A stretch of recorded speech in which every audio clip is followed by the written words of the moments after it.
Welcome all to the 3rd of May 2021 Council meeting. I'll now officially open the meeting at 7 p.m. It is with pleasure that we welcome members of the public back to our council meetings tonight. Thank you for being here, and of course all those who are participating from home. Our Chief Executive Alison Beckwith is an apology this evening, and I'll now pass on to our Acting Chief Executive, Jeff Glynn, who will go through the formalities. Thank you, Mayor. Welcome all. This is an ordinary meeting of Council. My name is Jeff Glynn. I'm the Acting Chief Executive Officer this evening. Due to the current public health requirements, only those who have submitted a request to speak will be able to address Council in person. All the current public participation options were available, including submitting a pre-recorded video and voice recording or written statement. Rules for the public participation during the request to speak process. Please note that any public questions submitted to tonight's council meeting will be printed in the minutes. Council does not accept questions as part of the request to speak process. No statement may be derogatory, defamatory or directed to an individual councillor, member of staff, ratepayer or member of the public. A 2-minute limit temporarily applies to all request to speaks. The timer will be used and a warning will sound at the 1.5-minute mark, and officers will sum up in the last 30 seconds if required for the statements being read out. I will introduce councillors and officers in attendance tonight in order of seating to your left. Firstly, Scott Walker, the Director of City Development, Councillor Mark Di Pasquale, Councillor Elizabeth Neely, Councillor Alida McKern, Councillor Peter Costello, the Mayor Rick Garotti, Councillor Fiona Mitsinikos, Councillor Alison Champion, Councillor Peter De Morales, Kath Brackett, the Director of Community Programs, and Mark Julio, Director of Corporate Services, and also Gina Burden, Manager of Governance and Communication. Also here tonight supporting the council are members of the governance and IT teams and our JETS team who are coordinating our live stream this evening. And back to you, Mayor. Thank you, Jeff.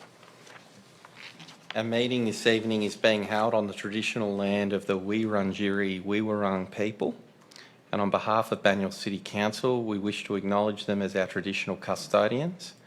I would also like to pay our respects to the Wurundjeri Woi-wurrung elders, past, present and emerging, and to acknowledge other Aboriginal and Torres Strait elders joining us this evening.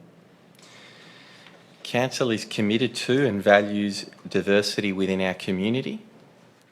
I will now read our diversity statement that demonstrates this commitment. Banyule is a diverse community made up of people from different cultures, beliefs, abilities, bodies, ages, sexualities, genders and identities.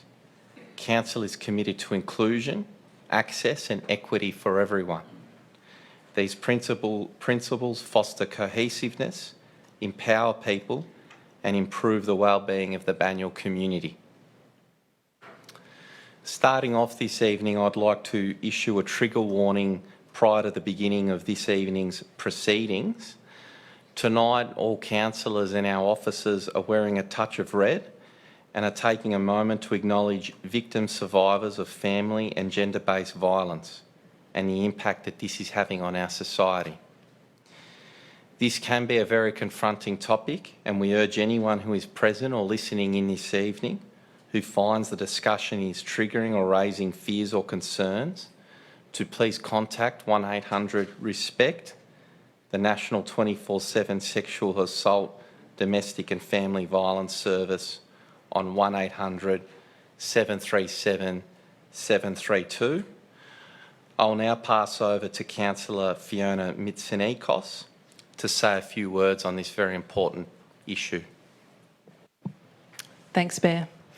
Family violence affects people of all ages, backgrounds and identities.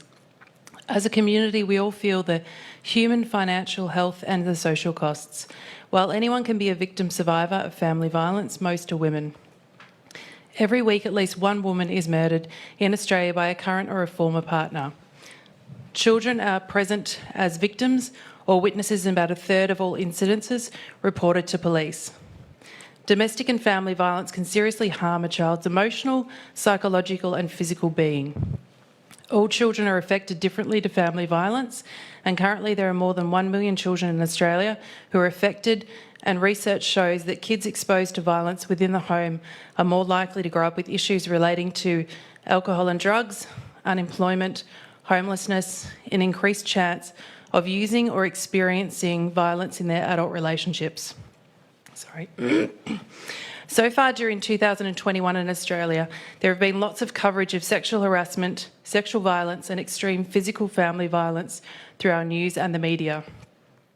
To victim survivors of harassment and violence, we want to say, we hear you and we believe you, and there are services that can help you. The public face of family and gender-based violence is most visible after a murder or a fatality, but this extreme physical violence is only one part of a difficult story. Family violence and gender-based violence can take many forms, none of which are mutually exclusive. It does include physical violence, but it also includes sexual, emotional, social, spiritual and economic abuse, which can also be equally harmful. 37% of people seeking help from specialist homeless services were experiencing domestic violence. Family and gender-based violence is recognised as the leading contributor to preventable death, disability and illness in Victorian women aged 15 to 44 years old. It is internationally recognised that gender inequality is both the cause and consequence of violence against women. Australian and international research concludes that to prevent violence against women before it occurs, we must act to increase gender equity and challenge outdated gender stereotypes which are harmful for men, women and gender diverse people. We must call out these outdated gender stereotypes and be active bystanders in our community. Keeping quiet is not the way to address this. We need to have those hard conversations now and also educate our children that domestic violence is never okay. We need to stop the cycle now. We at Council are committed to raising awareness and saying no to family and gender-based violence. Thank you. Thank you very much for that, Fiona. And really, on behalf of the Council, very grateful that you brought this topic to our attention and to the work that you're already doing around advocacy and raising awareness within the Council. So thank you very much. I'll now continue with the formalities of this evening's meeting. Firstly, I'd like to note that Councillor Tom Malacan is an apology this evening. Would any councillor like to wish of any leave of absence? No. Next item of business is to confirm the minutes for the ordinary meeting of Council held on the 12th of April 2021. Can I have a councillor move? Moved Councillor Di Pasquale, Councillor Neely seconded. I'll now put the motion. All those in favour? And those against? I declare the motion carried. There are no presentations this evening, nor any urgent business. The first substantive item is 2.1, Greenwood Drive, Watsonia, request for speed humps to reduce hooning behaviour. It is a petition. We do not have any speakers. And I do understand that we have wording that differs slightly from the recommendation in our papers. May I have a councillor move? Moved Councillor Di Pasquale and I will second. Given that it's in the Grimshaw ward. Councillor Di Pasquale, do you wish to speak to the item? Mayor, just quickly, just to mention that I'm happy to move on your behalf, this being your ward, but also myself bordering as Bakewell ward. I think, Greenwood Drive does border our ward, so any improvements we need to make, we need to do that in partnership. So thank you very much for allowing me to move tonight. This petition, yes, we always want to hear from the community. If they mount a petition, we want to bring it to council. And hopefully we do get other councillors accepting this tonight so we can go away, the officers can do their investigation and come back with some recommendations. Thank you, Mayor. Thank you, Councillor. Does any other councillor wish to speak? I think you've summed that up well. So I'm happy to put that motion forward. All those in favour? And those against? Declare that motion carried. We now move on to item 5.1, the application for planning permit to enable restaurant and cafe liquor licence P166/2021 for 154 Upper Heidelberg Road, Ivanhoe. We have 3 speakers this evening. Mr. Roger Fife will speak to the item, followed by written statements read on behalf of Kevin Scrimshaw and Walter Johnson, that will be read by Kath Brackett, Director of Community Programs, and Mark Gilio, Director of Corporate Services, respectively. I now call forward Mr. Fife to speak to his item. Thank you, Mr. Fife. With your leave, Mayor, can I pass this plan which demonstrates the fall in the land of 1.6 metres from Upper Heidelberg Road to the entry to the underground car park? Thank you, Roger. Yes, you may. Right. I don't dispute planning and liquor licensing processes do proceed separately. My objection tonight is to Council's role in this process. Advertising P166/2021 with a single sign on site and very late in the piece, considering this permit on the basis that the adjacent roadway may not become a pocket park when so much effort has been put into ensuring that everyone believes it will be a pocket park. And as recently as 8th of December 2020, authorising a widening of the northern footpath adjacent to 154 Upper Heidelberg Road to 3.7 metres. The effect of this is to diminish the pocket park area, secondly to advantage the adjacent developer seeking a tenant for Shop 1A, and predictably they put in an application with consultation in late February, early March. The sloping footpath impacts the feasibility of placing 3 tables for 12 people outside. It's a fall of some 1.6 metres from Upper Heidelberg Road to the entry to the car park. With no restrictions on outdoor service times, the impact on the amenity of the pocket park will be considerable. So, in conclusion, I ask that Council delete the outdoor liquor service permit, delete the outdoor liquor service stop and permit sensible use of the outdoor trading permit issued prematurely on the 24th of March to the trader. And I'm available to answer any questions. Thank you for that, Mr. Fife. We'll now hear from Kath Brackett, reading on behalf of Kevin Scrimshaw. Thank you, Chair. Response from Joia Priority Limited applicant to the objection lodged with Banyule Council dated 9th of April 2021. Objection. With respect, the objections raised regarding the application for a planning permit to enable restaurant and cafe liquor licence at 154 Upper Heidelberg Road are either without merit or technically incorrect. With regard to the objection which relates to operating hours, the hours sought are those defined as ordinary hours within the Liquor Control Reform Act 1998, Victoria. Further, they are entirely appropriate given the venue zoning CZ1 commercial zone and are either less than or equal to the operating hours other similar venues in Upper Heidelberg Road are licensed to operate.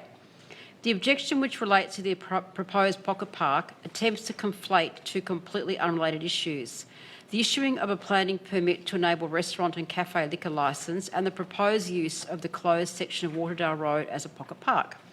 Objections relating to the use of the footpath as a trading activity zone are meritless, given that a footpath trading permit has been issued by Council in line with Council regulations. Further, the fall in grade calculations has been either miscalculated or exaggerated to support the objection. The allegation that Council did not follow process in relation to advertising the planning permit by failing to erect a sign on Seddon Street ignores the fact that Shop G01154 Upper Heidelberg Road occupies the corner of Upper Heidelberg Road and Waterdale Road. The sign erected by Council occupied the corner of Upper Heidelberg Road and Waterdale Road, shop G01154 Upper Heidelberg Road, does not face Seddon Street, and therefore it was neither necessary nor appropriate to erect a sign on Seddon Street. Each objection can be made void by reference to existing legislation or regulation. For the reasons outlined above and more, the application should be approved immediately. Thank you, Kath. And Mark Gilio reading on behalf of Walter Johnson. And thank you, Mayor, who's speaking against the recommendation tonight. As an Ivanhoe resident of 21 years and a regular user of Waterdale Road footpath adjacent to 154 Upper Heidelberg Road, I am against the planning application for an outdoor liquor service on the footpath adjacent to the proposed new pocket park. The sloping path already increases tripping hazards there, and a liquor service adjacent to the public park will not be appropriate. This would be annexing a public space for private benefit between 7 a.m. and 11 p.m. for most of the week, having an adverse impact on amenity of the area. Please refuse this application. Thank you, Mark. So I understand we have wording that differs to the recommendation from our papers. Councillor McKern, do you wish to take the council and the gallery through that wording? Thank you. Thank you, Mr Mayor. Recommendation B, that council write to the permit holder stating that there is a proposed pocket park project. If the pocket park is implemented, there should not be an expectation of outdoor dining in the final design. That is the alternative recommendation, Mr Mayor. Thank you, Councillor. I'm just checking with officers that was the only amendment. To yourself, Mayor, that's correct. The substantive recommendation, which would now become recommendation A, remains unchanged. Thank you for clarifying that, Director. So we have that moved in the name of Councillor McKern. Do I have a seconder? Councillor Peter Castaldo. Councillor McKern, do you wish to speak on this item? Thank you, Mr Mayor. Thank you. In considering item 5.1, application for a permit to enable a restaurant and cafe liquor licence, I have, as the ward councillor, read the delegates' report and discussed the implications with council planning staff, considered the written statements provided on behalf of the applicant for the recommendation, and have equally considered the statements against the recommendation. And I have also considered the role of the proposed Waterdale Pocket Park. Mr Mayor and fellow councillors, the main purpose of the proposed Waterdale Road Pocket Park is to provide quality public space at the southern end of the Ivanhoe Activity Centre, to act as a welcoming meeting place for social interaction in a high-quality public realm, which is a strategic goal of the Ivanhoe Structure Plan, a key council document for the guiding development in Ivanhoe's Activity Centre. I'd like all who've contributed their ideas and comments to the proposed pocket park to know that all comments will be considered, bearing in mind key adopted goals for this area. As there is a required time lag between possible project approvals and construction, it's not believed that the granting of a temporary permit for liquor consumption at this time, given the proposed use is for a restaurant and cafe, should hinder any possible future plans to develop the area as public open space, which is sorely needed, fellow councillors, in this section of Upper Heidelberg Road shops. Indeed, council has expressed its support for business in Banyule shopping centres, particularly with the setbacks that have faced traders during COVID restrictions. New business should be welcomed and supported where possible. I would also like to note that a petition in support of the delegates' recommendation has been submitted to all councillors today and was acknowledged by the Mayor. Thank you, Mr Mayor. Thank you, Councillor. Councillor Peter Castaldo, do you wish to speak? I too am supportive of this recommendation and the amendment put forward by Councillor McKern. I think it sends a clear message about what the future use should be of the Waterdale Road Pocket Park. It's of vital importance that we have non-commercial areas within our activity centres. I had the opportunity to experience the new public open space pocket park in Heidelberg this week, as did many others. And I felt the benefit was quite considerable. And it's important that we make these public spaces available to our community where they can just sit and relax and not feel the need to purchase anything and socialise and meet with friends. And it's absolutely important in these activity centres. So I thank Councillor McKern for her contribution and the other contributors to this item, and I'm fully supportive. Thank you, Councillor. Does any other councillor wish to speak? I'll now put the motion forward as amended by Councillor McKern. All those in favour? And those against? I declare the motion carried. Item 5.2 for the consideration of the Yarra Strategic Plan endorsement. We do not have any speakers on the item this evening, and we do have a recommendation on our papers. May I have a councillor move? Councillor McKern and Councillor Peter Castaldo to second. Councillor McKern, do you wish to speak? Thank you, Mr Mayor. Council is being asked tonight to endorse the draft Yarra Strategic Plan prepared by Melbourne Water. Per the officer's report, the plan was prepared as a requirement of the Yarra River Protection, excuse any mispronunciation here, Willip Jin Birrarung Muron Act of 2017.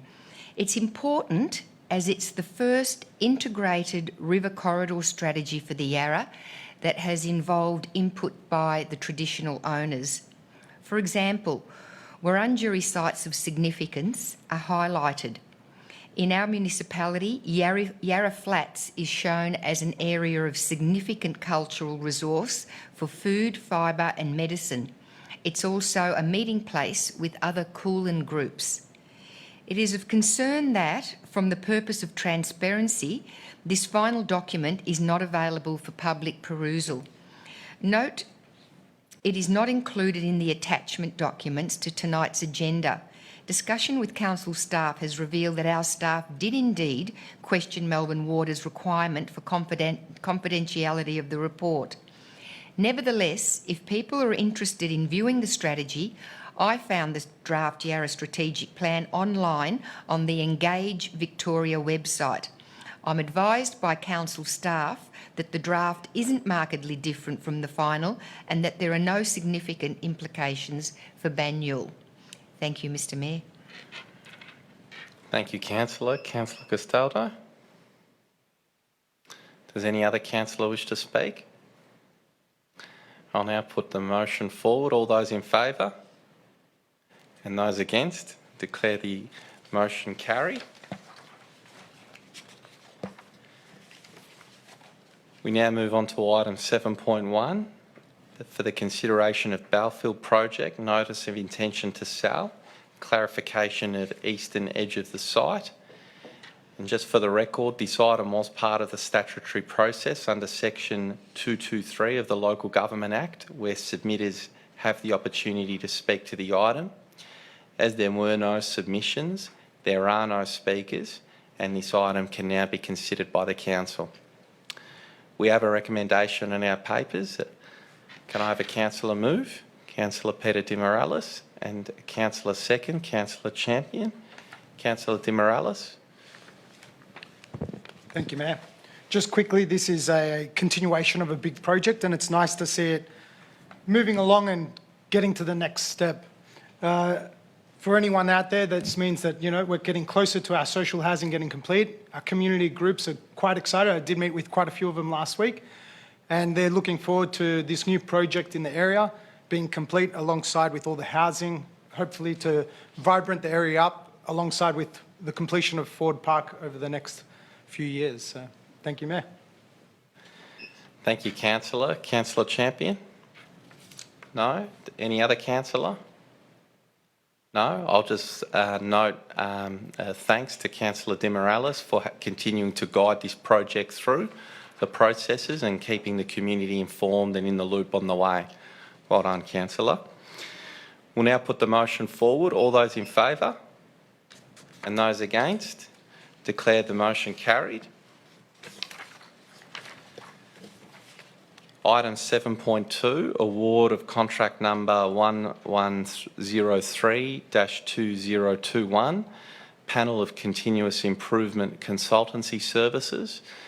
We do not have any speakers and we do have a recommendation on our papers. May I have a councillor move? Moved Councillor Neely and seconded Councillor De Pasquale. Councillor Neely, do you wish to speak to the item? No. Councillor De Pasquale? Any other councillor? I'll now put the motion forward. All those in favour? And those against? I declare the motion carried. Item 7.3 for the award of contract number 1095-2020 for the provision of distribution of printed material and production of corporate documentation and stationery. We do not have any speakers. Do we have any questions for officers? No. So we do have a motion before us. I have a councillor move, Councillor Fiona Mitsonikos, and a seconder, Councillor Peter De Morales.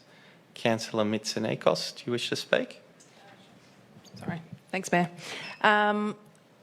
Look, I think moving forward, it's really important that we get everything right. But I think we've ticked all the boxes with this tender. This tender was identified as having potential to support council's sustainable procurement goals. It was also identified that various social enterprises are active in the printing and distribution sector in Victoria, and it set a clear criteria on the use of paper and inks to be used to minimise environmental impact, and including criteria to recognise local businesses and those supporting disadvantaged groups. As a result, the tender evaluation included a higher weighting on overall sustainability, and the recommended tenderers, based on all criteria, including sustainability and price, include a social enterprise that employs people with a disability. They're a locally based business, and the minimum standards for paper are to be 100% recycled, 100% Australian made, and carbon neutral wherever possible. So I think we're pretty happy with it. Yeah, thank you very much for that, councillor. Councillor De Pasquale, do you wish to speak? Any other councillor? I think you've summed it up terrifically well, councillor, so well done for that and great outcome, ticking all boxes, environmental, social and local jobs. I'll now put the motion forward. All those in favour? And those against? Declare the motion carried. Item 7.4, Audit and Risk Committee meeting minutes for the meeting on the 12th of March 2021. We do not have any speakers. And councillors, we do have wording that differs from the recommendation on our papers. May I have a councillor move as amended? Councillor De Pasquale, and a seconder? Councillor Champion. Councillor De Pasquale, do you just wish to take us through those amendments? Yes, Mayor. 1.1, I believe, as in the unconfirmed minutes of the Audit and Risk Committee meeting held on the 12th of March 2021. Point 2, the unconfirmed minutes will be amended at the next Audit and Risk Committee meeting scheduled for 18th of June 2021 to include an action which arose from the in-camera section of the meeting for councillors and senior management to conduct a strategic risk workshop and report back on outcomes of this workshop to the Audit and Risk Committee. We've got some set issues here, Mayor. Thank you. Thank you, members of JES, for keeping us working correctly. Point 3 also, Mayor, that the workshop has been conducted and was successful in clarifying the key strategic risks for council. So move, Mayor. Thank you very much for that, councillor. And we do have a seconder. Do you wish to speak to the item? No, Mayor. I'd leave that to you if you'd like to say a few words and with regards to the representation of the Audit and Risk Committee. It's up to you. Councillor Champion, do you wish to speak? And does any other councillor wish to speak?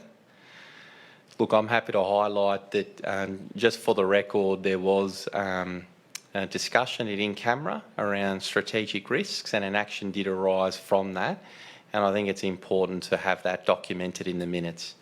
And in essence, the discussion was around work that the Audit Committee felt that management needed to do with the councillor group around identifying and clarifying our strategic risks, so that the Audit Committee has got a really clear understanding of the risks then that it is helping to manage on behalf of the council in terms of the advice and guidance it provides. So a workshop was conducted involving a good representation of councillors and our executive management team, and I think we've landed at a good set of 7 strategic risks, and now that'll go back to our Audit and Risk Committee to really help us as a council, and then by extension the community, in managing those in terms of identifying are the controls in place, are the right actions happening, are the timeframes being met. So this is really important work in helping us strategically to manage the council. I will now put that motion forward. All those in favour? And those against? I declare the motion carried. Item 7.5, Councillor Gift Policy. There are no speakers, and I understand we do have wording that differs from the recommendation in our papers. May I have a councillor move and take us through that wording? Councillor De Pasquale, and I will second. Thank you, Mayor. So may I move that in accordance with Section 138 of the Local Government Act 2020, Council adopt the annual councillor gift policy with the following amendments. 1, arrange the definitions in alphabetical order of terms. 2, in the definition of hospitality, delete the following words. Hospitality that does not exceed common courtesy and is therefore not a gift includes sandwiches and pastries over a lunchtime meeting, a cup of coffee at another organisation's premises, a cup of coffee at a cafe unless there is a conflict of interest. Point 3, the gifts there threshold be raised to $50 in line with the Victorian Public Sector Commission Gifts, Benefits and Hospitality Guide. The link to the policy is as there stated, Mayor. Point 4, a footnote be inserted in the policy to reference the VPSC policy, the Victorian Public Sector Commission Gifts Policy. Point 5, in Section 8, update the subheading from gifts under $20 to gifts and hospitality under $50 as defined in this policy, and gifts over $20 to gifts and hospitality over $50 as defined in this policy.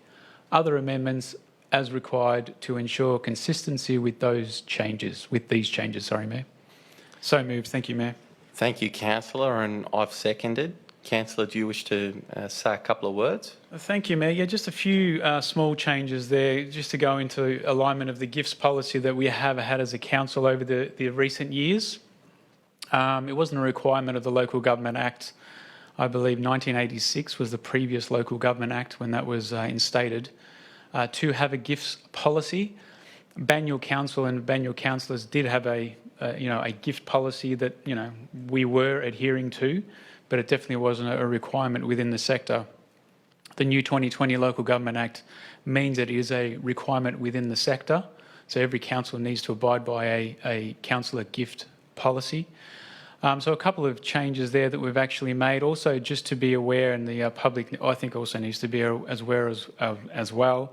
The new 2020 Act states that any gifts that are actually accepted or declined need to be a part of the register, Mayor, which I think is a bit of a change from the past, which means, if somebody in the community comes up to a councillor, and also, Mayor, I must mention too that council staff will be going through their own policy and coming up with their own policy as part of the Local Government Act too very shortly. But if a community member comes up to a councillor and offers a gift, if that gift is declined, in the past, we wouldn't have to do anything about that, Mayor, but now we have to actually declare that as well. So all declarations for gifts either accepted or declined. Now, like here at Banyule, we've had really good past with regards to, we haven't had any councillors really in strife with regards to, gifts or, trying to buy off councillors for certain planning applications or, during election periods or anything like that, Mayor. So Look, I think this is just tightening up the entire gifts policy, not only for council laws, but also Banyule Council itself, and also the whole sector is going through a change. Thank you, Mayor. Thank you for that, Councillor. And look, I'll add a few further comments as the seconder. That it was the view of the council that if approved, that the $20 threshold for token gifts was considered arbitrary, and so we looked for guidance, official guidance through the Victorian Public Sector Commission, and really that is the commission that provides governance to all public service employees, and councillors are ultimately public servants as well, and the guidance there is for a $50 threshold. So we will document that in the gifts policy, and we'll always ensure that our policy is consistent and complies with the Victorian Public Sector Commission guidance on gifts, benefits and hospitality. And the second element of the amendments that Councillor Di Pasquale has made has just been to remove some wording that could potentially lead to confusion for councillors.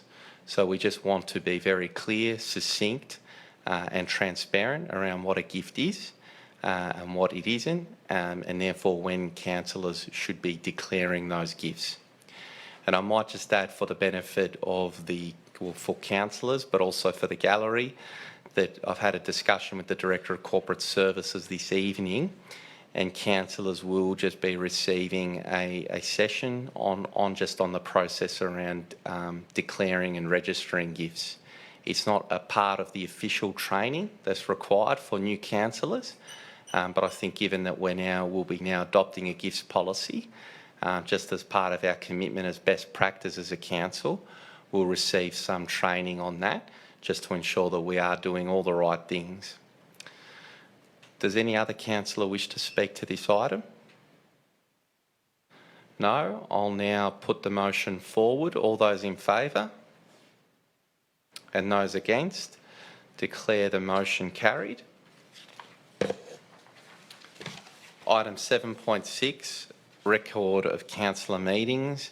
There are no speakers and we have a recommendation in our papers. May I have a councillor moved? Moved Councillor Champion and seconded Councillor Neely. Councillor Champion? Councillor Neely? Any other councillor? I'll now put the motion forward. All those in favour? And those against? Declare the motion carried. That brings us to general business. So I understand that Councillor Peter de Morales, you have an item of general business to raise. Thank you, Mayor. Open House 50th anniversary. The wonderful community organisation Open House celebrated their 50th anniversary in the Great Hall in Ivanhoe last Friday night. Councillors Rick Garotti, Tom Mullican and myself all attended the wonderful event along with 240 very special people. The team at Open House is deeply and proudly committed to a friendship-based model with outreach to old, young, disadvantaged, disabled and lonely people left behind, unwanted, unloved or forgotten by society. For all these people, Open House is a place to belong. For many participants in their programs, they are their family. And that was clearly evident on Friday night. Much of Open House's work is with disadvantaged youth from low social economic circumstances. Open House's early involvement in their lives helps them re-engage and stay on the straight and narrow. Open House helped prevent them through their offers of friendship, one-on-one mentoring and role modelling, from taking troublesome paths that might otherwise lead to detention, suicide, violence, unemployment, teen pregnancy, drug dependency, or other serious consequences. And there was a perfect example, if the Mayor remembers, on Friday night. Emily got up and she had actually made a cake. And from the story I heard, that Emily was one of these disadvantaged children, youths, and even made a speech on the evening, which was wonderful to see. Open House's chairman, Dr. George Giuliani, spoke of the history, and it was great that the Open House founders, George and Muriel Farrington, AO, were in attendance, along with original members David and Pam AO. Also, thank you to Paul Burgess, CEO, for continuing on the amazing work of the founders and original members, and for a successful evening. Open House has transformed and improved the lives of countless people in the last 50 years, and we are very lucky to have such a great organisation supported by many volunteers within Banyule. Thank you. Thank you very much, Councillor. Councillor McKern, you have a couple of items. Thank you, Mayor Garotti. Yes, the first item I have is regarding community consultation for the Waterdale Road Pocket Park and Shared Zone. I attended the last of 2 community engagement pop-up sessions for the proposed Waterdale Pocket Parks and Shared Zone last Saturday.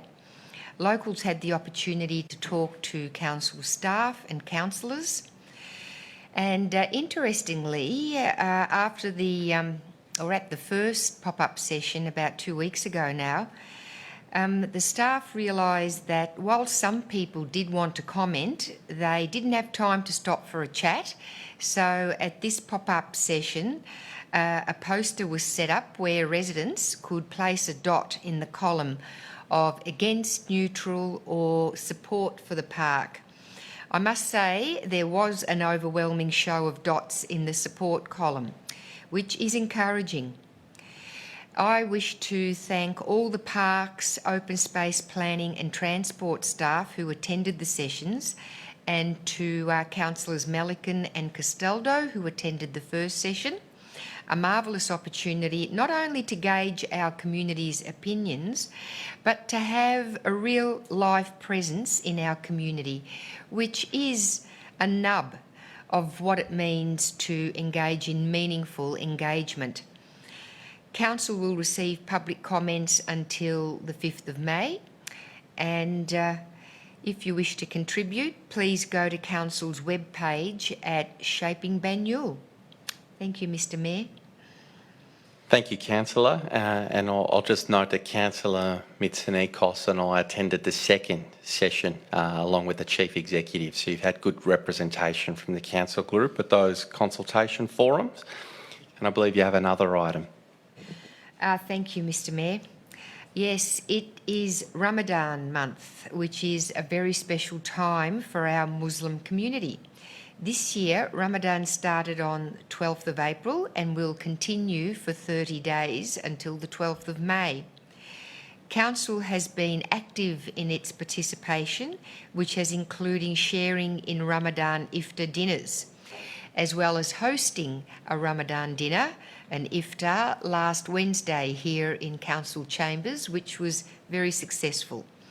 Most councillors have respectfully participated in at least one of the iftar dinners held to break the day's fast. We are grateful for the opportunity to be involved, both as guests and hosts, as a proud and diverse multicultural community. Banyule's multicultural plan identifies a goal for celebration and awareness raising of diverse communities.